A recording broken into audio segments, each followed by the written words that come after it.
మన ప్రాణం చాలా ముఖ్యం. ప్రాణాలు కాపాడుకోవాలంటే మనం కూడా ఒక బాధ్యతగా ఉంటే తప్ప ఓసారి వెళ్ళిపోవడం, ఎక్కువ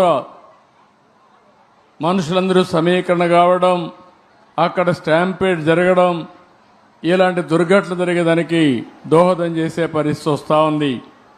ఏదేమైనా మనం గుర్తుపెట్టుకోవాల్సింది, అమాయకులు చనిపోయారు.